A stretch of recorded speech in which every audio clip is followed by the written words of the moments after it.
ഒരു കുട്ടി ഗ്രാമത്തിലേക്ക് നിലവിളിച്ചുകൊണ്ടെത്തുന്നത് കണ്ടുകൊണ്ടാണ് ഗ്രാമത്തിലെ ആളുകൾ ആ വിവരം അറിയുന്നത്. വിവരമറിഞ്ഞപ്പോൾ തന്നെ ഗ്രാമത്തിലെ ആളുകൾ കമ്പും കോളാരിയുമെല്ലാം എടുത്തുകൊണ്ട് സംഭവം നടന്ന സ്ഥലത്തേക്കെത്തി. അവിടെ എത്തിയപ്പോൾ അവർ കണ്ടത് ആ തോടിൻ്റെ സമീപത്ത് വീണുടഞ്ഞു കിടക്കുന്ന ഒരു മൺകലമാണ്. വെള്ളം ശേഖരിക്കുവാൻ വേണ്ടി അവിടുത്തെ ഗ്രാമത്തിലെ ആളുകൾ ഉപയോഗിക്കുന്ന ഒരു മൺകലം. അവിടെ നിന്നും കുറച്ച് നീങ്ങി രക്തത്തിൻ്റെ ഒരു ചാല് ഒഴുകി ആ തോട്ടിലേക്ക് പോകുന്നതും വ്യക്തമായി കാണാൻ സാധിച്ചു. മനുഷ്യൻ്റെ രക്തം ആ തോട്ടിലേക്ക് ഒഴുകിയിറങ്ങിയിരിക്കുന്നു.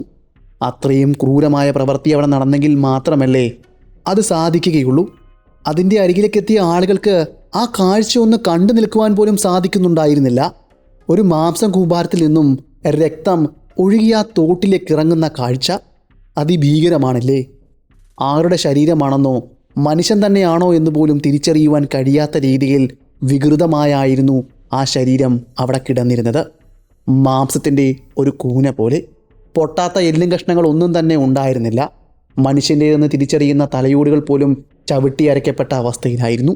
മാംസത്തിൻ്റെ ഒരു കൂനിയിൽ നിന്നും രക്തം താഴേക്ക് ഒലിച്ചൊലിച്ച് ഇറങ്ങിക്കൊണ്ടിരിക്കുന്നു.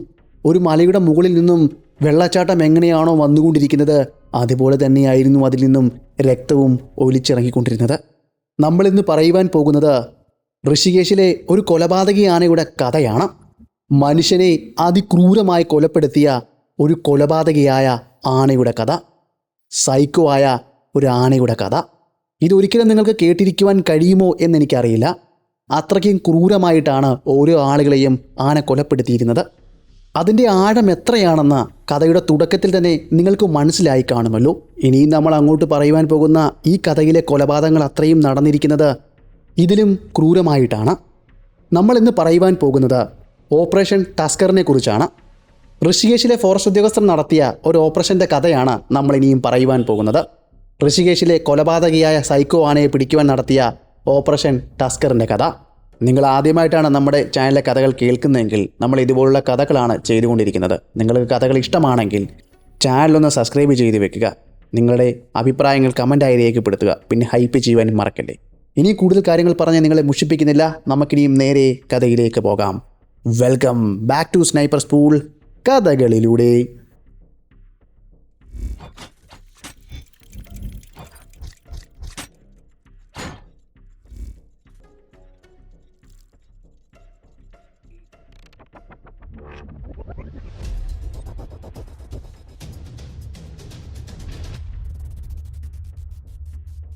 പതിനാല് വർഷങ്ങൾ കഴിഞ്ഞിരിക്കുന്നു ആ ഭീകരമായ നാളുകൾ അവസാനിച്ചിട്ട്. എങ്കിലും ഇന്നും ഋഷികേശിലെ ജനങ്ങൾക്ക് ആ പേര് കേൾക്കുമ്പോൾ ഭയമാണ്. കാടിൻ്റെ നിശബ്ദതയിൽ മരങ്ങൾക്കിടയിൽ ഒട്ടും ശബ്ദമുണ്ടാക്കാതെ ഒരു ഭീകരമായ രൂപം എങ്ങനെ ഒളിച്ചിരിക്കാമെന്ന് ആ കൊലയാളി കൊമ്പൻ ഞങ്ങളെ പഠിപ്പിച്ചു. ആനയെ പലപ്പോഴും കാണാറുള്ളത് ഉത്സവ പറമ്പുകളിലാണ്. തുമ്പിക്കൈ അനുഗ്രഹിക്കുന്ന വിനീതനായ ഒരു ജീവിയല്ലേ. എന്നാൽ കാടിൻ്റെ ആഴങ്ങളിൽ അവനൊരു ദാനവനായി മാറുമെന്ന് ഞാൻ നേരിട്ട് കണ്ടിട്ടുണ്ട്. കടുവയും പുള്ളിപ്പുലിയും പോലും ഭയന്ന് വഴിമാറുന്ന ആ കരുത്തിന് മുന്നിൽ മനുഷ്യൻ വെറുമൊരു മൺതരി മാത്രമാണ്. വർഷം 2011 ഫെബ്രുവരി 10. സ്ഥലം ഋഷികേശിലെ ബീവിവാല ഗ്രാമം. അതൊരു ചെറിയ ഗ്രാമമാണ്. ഏകദേശം ഉച്ച കഴിഞ്ഞതോടെ, അതായത് 1 മണി കഴിഞ്ഞതോടെ ആ പ്രദേശത്തെ കുറച്ച് സ്ത്രീകൾ കന്നുകാലികൾക്ക് പുല്ല് വെട്ടുവാൻ വേണ്ടി അവരുടെ അരികിലെ ആ കാടിൻ്റെ അരികിലേക്ക് പോയി. വിശാലമായി കിടക്കുന്ന വനമാണ്. സാധാരണയായി ഗ്രാമത്തിലെ ആളുകൾ കന്നുകാലികൾക്ക് പുല്ലും മറ്റും അരിഞ്ഞെടുക്കുവാൻ വേണ്ടി അവിടേക്കാണ് പോകുന്നത്. അതുപോലെ തന്നെ അവരും അവിടേക്ക് തന്നെ പോയി. ചിരിച്ചും കളിച്ചും നാടൻ പാട്ടുകൾ പാടിയും അവർ അവരുടെ ജോലിയിൽ മുഴുകി നിന്നു.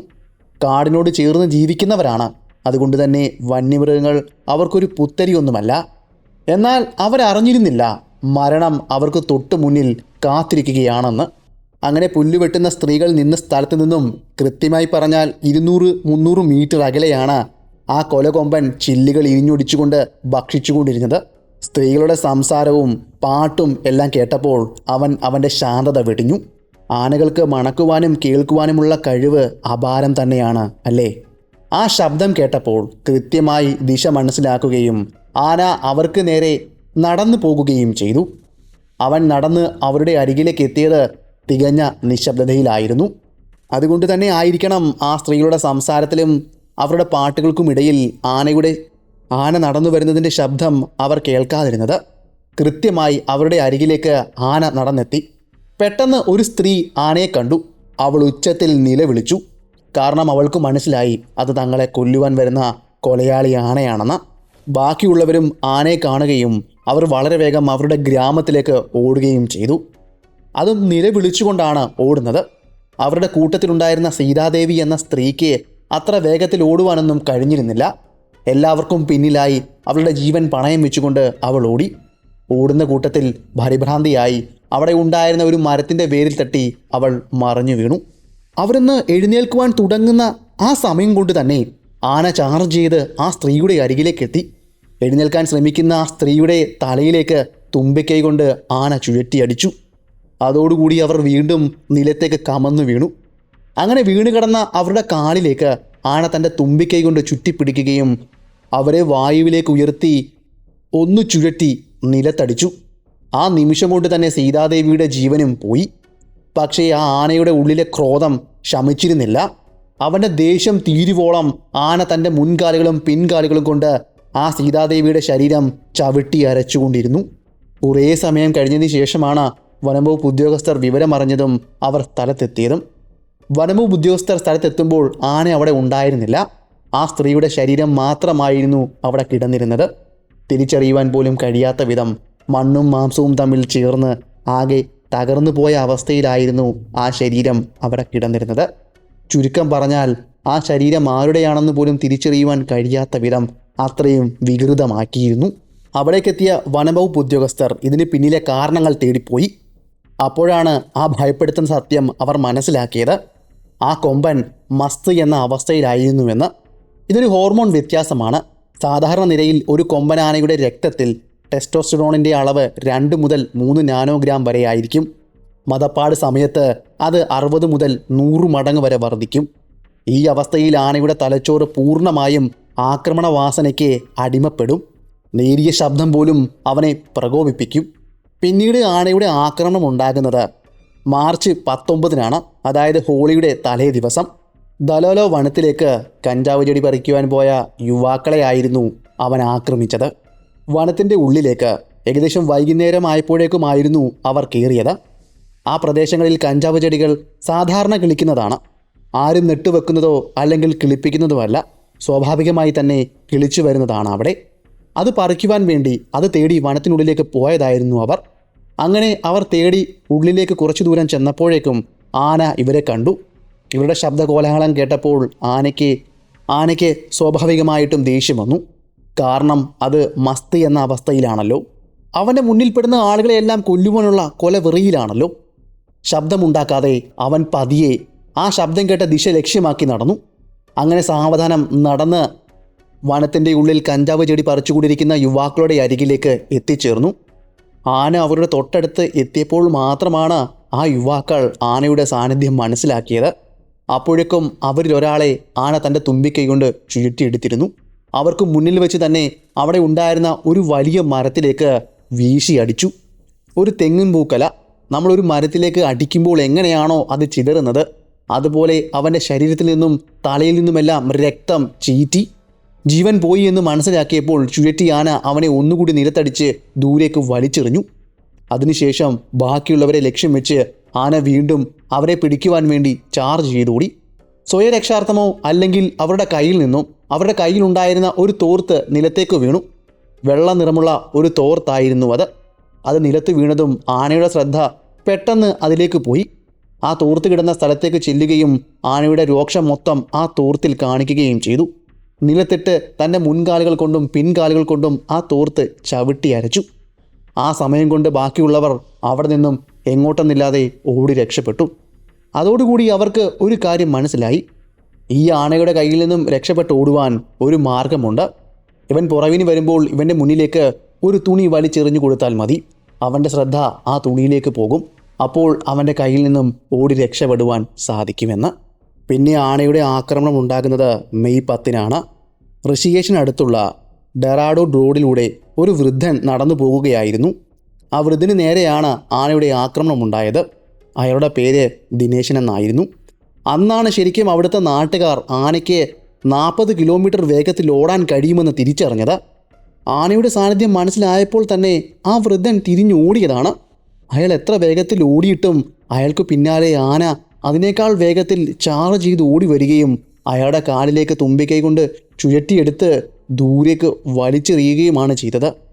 ആ ഏറിൽ തന്നെ അയാളുടെ കഥ കഴിഞ്ഞിരുന്നു.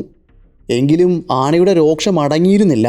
എല്ലാ ശരീരങ്ങളോട് ചെയ്യുന്നത് പോലെ തന്നെ ആന ആ ശരീരത്തോടും കാണിച്ചു. അവിടുത്തെ ആ റോഡിലേക്ക് ആ വൃദ്ധൻ്റെ ശരീരം ചവിട്ടി അരച്ചു.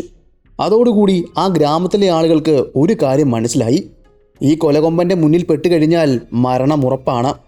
എവിടെ ഒളിച്ചിരുന്നാലും അവൻ പുറകിന് വന്ന് നിങ്ങളെ കൊല്ലും. നിങ്ങൾ മണ്ണിൽ ഒളിച്ചിരുന്നാൽ മണ്ണ് കൂന പൊളിച്ചു വന്ന് അവൻ കൊല്ലും. മരത്തിൽ കയറിയാൽ മരം കടപുഴക്കിയിട്ട് നിങ്ങളെ കൊല്ലും. നിങ്ങളിപ്പോൾ വെള്ളത്തിൽ നീന്തി രക്ഷപ്പെടുവാൻ നോക്കിയാൽ അവൻ മരങ്ങൾ കടപുഴക്കി നിങ്ങൾക്ക് നേരെ വലിച്ചെറിഞ്ഞ് നിങ്ങളെ കൊല്ലും. എങ്ങനെയായാലും മരണമുറപ്പാണ്. അവൻ്റെ കണ്ണിൽ പെടാതെ പോകുക എന്നത് മാത്രമാണ് ആയുസിന് ബലം നേകുക എന്ന് അവിടുത്തെ ഗ്രാമീണരെല്ലാം തിരിച്ചറിഞ്ഞു. പിന്നെ അങ്ങോട്ട് തുടർന്നുള്ള മാസങ്ങൾ മരണത്തിൻ്റേതായിരുന്നു. ജൂൺ 28 നീമാദേവി എന്ന ഒരു ഗ്രാമീണ സ്ത്രീക്ക് നേരെയായിരുന്നു ആനയുടെ ആ ക്രൂരത അരങ്ങേറിയത്. ഗ്രാമത്തിൻ്റെ അരികിലൂടെ പോകുന്ന ഒരു പാത വഴി വനത്തിലേക്ക് പുല്ലരിഞ്ഞുകൊണ്ട് കെട്ടി അവർ തലയിൽ ചുമന്നുകൊണ്ട് വന്നുകൊണ്ടിരിക്കുകയായിരുന്നു. ആ സംഘത്തിൽ 3-4 പേരുണ്ടായിരുന്നു. അവർ കഥകൾ പറഞ്ഞും നാടൻ പാട്ടുകൾ പാടിയുമാണ് ആ വഴിയിലൂടെ നടന്നു വന്നുകൊണ്ടിരുന്നത്.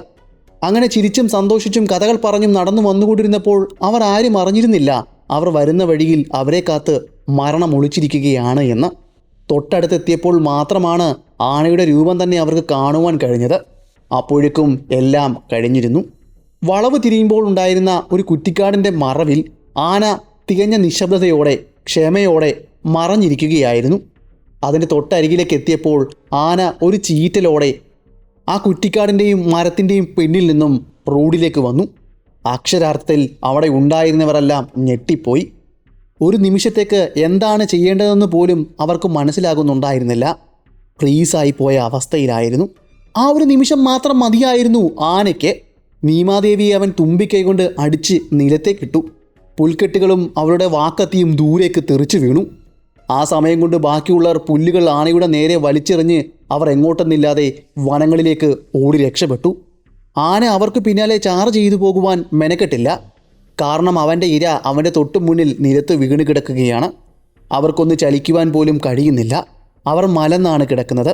അവരുടെ അരികിലേക്ക് മന്ദം മന്ദം ആന ഒന്ന് ചീറിക്കൊണ്ട് നടന്നു. ഈ കാഴ്ചകളെല്ലാം അവൾക്ക് കൂടെ ഉണ്ടായിരുന്നവർ ദൂരെയുള്ള മരങ്ങൾക്ക് പിന്നിലും കുറ്റിക്കാടിനുള്ളിലുമെല്ലാം ഇരുന്നു കൊണ്ട് കണ്ടുകൊണ്ടിരിക്കുകയാണ്. അവർക്കൊന്നും ചെയ്യുവാൻ കഴിയില്ല. തികഞ്ഞ നിശബ്ദതയോടെ അവർ പരിഭ്രാന്തിയോടെ അത് കണ്ടു നിൽക്കുവാൻ മാത്രമേ കഴിയുകയുള്ളൂ. ആന പതിയെ അവളുടെ അരികിലേക്ക് എത്തിയതും അവൻ്റെ മുൻകാലുകൾ കൊണ്ട് അവളുടെ മുഖത്തേക്ക് ചവിട്ടി നിലത്ത മണ്ണിലേക്ക് താഴ്ത്തി. അതിനുശേഷം അവൻ്റെ കലി തീരുവോളം മുൻകാലുകൾ കൊണ്ടും പിൻകാലുകൾ കൊണ്ടും ശരീരം ചവിട്ടി അരച്ചു. കുറേ സമയത്തിന് ശേഷമാണ് ഞങ്ങൾ അവിടേക്ക് എത്തുന്നത്. ഞങ്ങൾ അവിടേക്ക് എത്തിയപ്പോൾ ആ ശരീരം കണ്ട് ഞങ്ങളുടെ ഹൃദയം പോലും ഞുറുങ്ങിപ്പോയി. തല മണ്ണിലേക്ക് താഴ്ന്ന അവസ്ഥയിലും ശരീരത്തിലെ ഒരു എല്ല് പോലും ഉണ്ടായിരുന്നില്ല പൊട്ടുവാൻ. എല്ലാ എല്ലും മാംസവും മണ്ണിലേക്ക് ചവിട്ടി അരയ്ക്കപ്പെട്ട അവസ്ഥയിലുമായിരുന്നു. ഒരാന എത്രയും ക്രൂരമാകാമോ, ഒരാനയ്ക്ക് എത്രയും ക്രൂരമായി ഒരു മനുഷ്യനോട് പെരുമാറാമോ അത്രയും ക്രൂരമായിട്ട് തന്നെയാണ് ആ കൊലയാളി ആന ഓരോ മനുഷ്യനെയും കൊന്നുകൊണ്ടിരുന്നത്. അതൊരിക്കലും ഒരു മനുഷ്യനെ കണ്ടു നിൽക്കുവാനോ സഹിക്കുവാനോ കഴിയുന്ന ഒന്നല്ല. മരിച്ചുപോയവരുടെ ബന്ധുക്കൾക്ക് ശരീരം ഒരു നോക്ക് കാണുവാൻ പോലുമുള്ള അവസരം ആ നിർദിഷ്ടമായ മൃഗം നൽകിയിരുന്നില്ല. അവനോടുള്ള പക ഗ്രാമത്തിലെ ഓരോ ആളുകളുടെയും സിരകളിൽ നിറഞ്ഞുകൊണ്ടിരുന്നു. ആനയെ ജീവനോടെ പിടിക്കുക എന്നത് അവിടുത്തെ ഗ്രാമീണർക്ക് പോലും ഇഷ്ടമുള്ള കാര്യമായിരുന്നില്ല. ഇത്രയും ഗ്രാമീണരുടെ ജീവൻ കവർന്നെടുത്ത അവനെ കൊല്ലുക എന്നതല്ലാതെ മറ്റൊരു ഓപ്ഷനും അവർ വനവകുപ്പ് ഉദ്യോഗസ്ഥർക്ക് മുന്നിൽ നൽകിയിരുന്നില്ല. പിന്നീട് പോകെയുള്ള മാസങ്ങളിലെല്ലാം അവൻ ഓരോരുത്തരെ കൊന്നുകൊണ്ടിരുന്നു. ജൂലൈ 9 ഷോഫൻ എന്ന 65-കാരനെയും, സെപ്റ്റംബറിൽ രാജാ സിംഗിനെയും, ഒക്ടോബർ 3 രാം സിംഗിനെയും അവൻ കൊന്നു.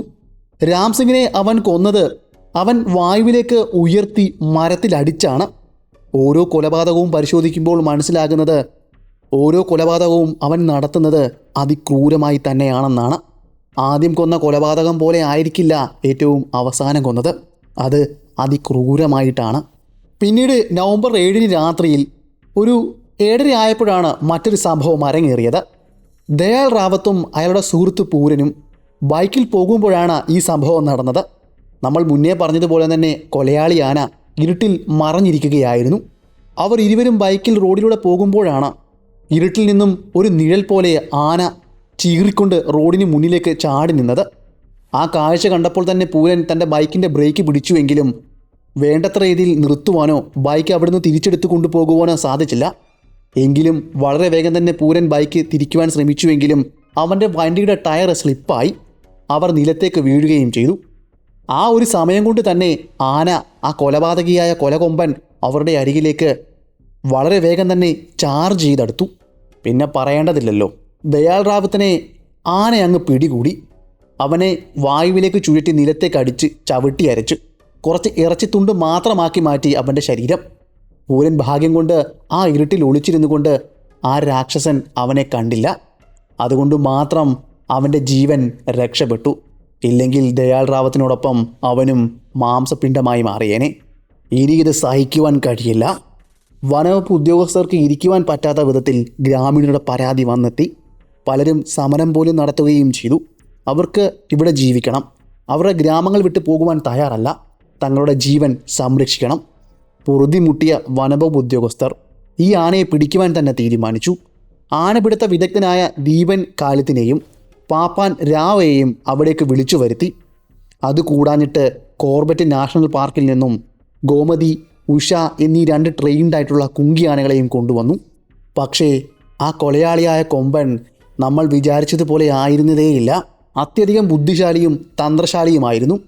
ഒരു രാത്രിയിൽ അവനെ പിടിക്കുവാൻ വന്ന സംഘത്തെ കാണുവാൻ വേണ്ടി അവൻ അവരുടെ താവളത്തിലേക്ക് തന്നെ എത്തി. ആ രാത്രിയിൽ എല്ലാവരും വിശ്രമിക്കുമ്പോൾ അവൻ നിശബ്ദനായി ആ ക്യാമ്പിൻ്റെ അടുത്തെത്തി. കുങ്കിയാനയായ ഗോമതിയെ അവൻ ആക്രമിച്ചു. തൻ്റെ കൊമ്പുകൊണ്ട് അവളെ കുത്തി പരിക്കേൽപ്പിച്ചു. അപ്പോൾ തന്നെ ഉഷ എന്ന കുങ്കിയാന അവിടേക്ക് പാഞ്ഞെത്തുകയും അവനെ തടയാൻ ശ്രമിക്കുകയും ചെയ്തു. ആനയുടെ പോർവിളികൾക്കിടയിൽ, ആ ബഹളത്തിനിടയിൽ അവിടുത്തെ ആളുകളും ക്യാമ്പുകളും ഉണർന്നു. വളരെ വേഗം തന്നെ ഞാൻ മയക്കുമരുന്ന് വെടിവെക്കുന്ന തോക്കെടുത്തുകൊണ്ട് പുറത്തേക്ക് വരികയും അവിടെ നേരെ വെടിവെക്കുകയും ചെയ്തു. ഞാൻ വെച്ച ആ മയക്കുവെടി അവൻ്റെ ശരീരത്തിൽ കൊണ്ട ഉടനെ തന്നെ രാത്രിയിൽ തന്നെ അവൻ ആ ഇരുട്ടിലേക്ക് മറഞ്ഞു. ഞങ്ങൾ വലിയ വലിയ ലൈറ്റുകളുമായി അവനെ തിരഞ്ഞ് വനത്തിലേക്കിറങ്ങി. അവൻ പോകാനിടയുള്ള സ്ഥലങ്ങളിലെല്ലാം അവനെ പരിശോധിച്ചു. പക്ഷേ അവനെ ഞങ്ങൾക്ക് കണ്ടെത്തുവാൻ സാധിച്ചില്ല. അവൻ അപ്പോഴേക്കും ദൂരേക്ക് പോയി മറഞ്ഞിരുന്നു. അവൻ്റെ സാന്നിധ്യം പോലും ഞങ്ങൾക്ക് മനസ്സിലാക്കുവാൻ പോലും കഴിയുന്നത്രയും ദൂരത്തിലേക്ക് അവൻ പോയി കഴിഞ്ഞിരുന്നു. ഈ സംഭവങ്ങളെല്ലാം കഴിഞ്ഞ് നവംബർ 22 പിന്നെ മറ്റൊരു സംഭവം ഉണ്ടാകുന്നത്. ഇനാം കലീം എന്ന ഒരു കച്ചവടക്കാരന് നേരെയായിരുന്നു ആനയുടെ ആക്രമണം പിന്നീട് ഉണ്ടായത്. കച്ചവടം ചെയ്യുവാനുള്ള സാധനങ്ങളുമായി കാട്ടുവഴിയിലൂടെ അയാൾ നടന്നു വന്നപ്പോഴാണ് അയാൾക്ക് മുന്നിൽ 150 മീറ്റർ അകലെ ആന അയാളെ കണ്ടത്. വ്യക്തമായി തന്നെ അയാളും ആനയെ കണ്ടു. അല്പസമയം രണ്ടുപേരും മുഖാമുഖം നോക്കി നിന്നു. ഇനാം കലീമിന് എന്താണ് ചെയ്യേണ്ടതെന്ന് ഒരു ബോധ്യമുണ്ടായിരുന്നില്ല. അയാളുടെ കൈവശമുള്ള സാധനങ്ങൾ നിലത്തേക്കിട്ടു. അയാൾ ഓടുവാൻ തുനിഞ്ഞു. ആനയ്ക്ക് അത് മനസ്സിലായി കാണണം. അപ്പോഴേക്കും ആന ഒന്ന് ചിഹ്നം വിളിച്ചുകൊണ്ട് തൻ്റെ തലകൾ കുലുക്കി അയാൾക്ക് നേരെ ചാർജ് ചെയ്തു. തൻ്റെ സാധനങ്ങൾ നിലത്തേക്കിട്ട് അയാളും ഓടി. അയാൾ നിന്ന സ്ഥാനത്തേക്ക് ആന എത്തിയതും അയാളുടെ സാധനങ്ങൾ ആന ചവിട്ടി തെറിപ്പിച്ചു. വീണ്ടും അയാൾക്ക് പിന്നാലെ ആന കോപാകുലനായി ഓടി. ചിഹ്നം വിളിയുടെ ശബ്ദം അയാൾക്ക് പിന്നിൽ കേൾക്കാൻ കഴിയുമായിരുന്നു.